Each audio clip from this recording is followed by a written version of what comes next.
For 10 years, no resident of the capital Jefferson had entered the interior of the house. It was a big, squarish frame house that had once been white in the heavily lightsome style of the 70s, set on what had once been our most select street. Miss Emily had died and had gone to join the Union and Confederate soldiers who fell at the Battle of Jefferson and were laid in the cemetery among the ranked and anonymous graves.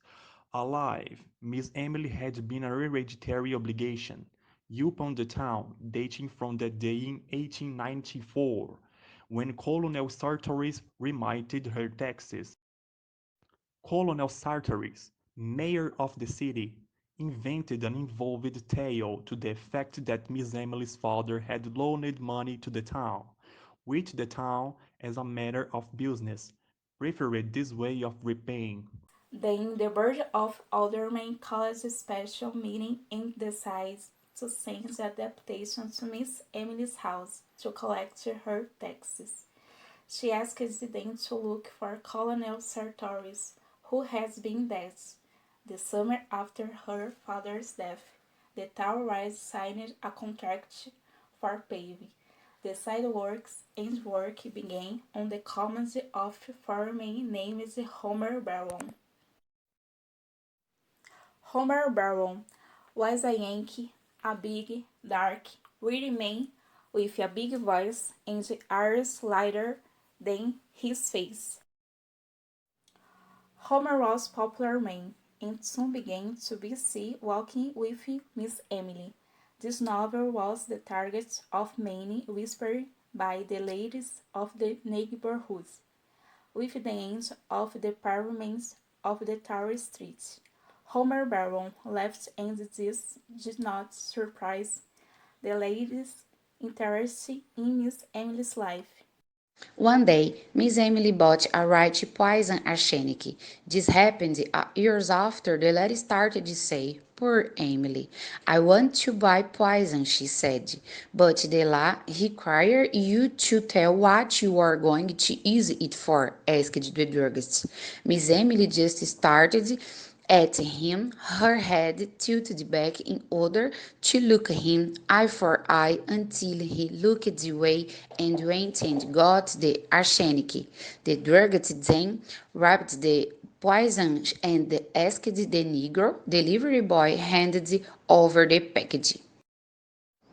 Which Friday, Homer Barrow was back in town. A neighbor saw the Negro man admit him at the kitchen door at dusk one evening.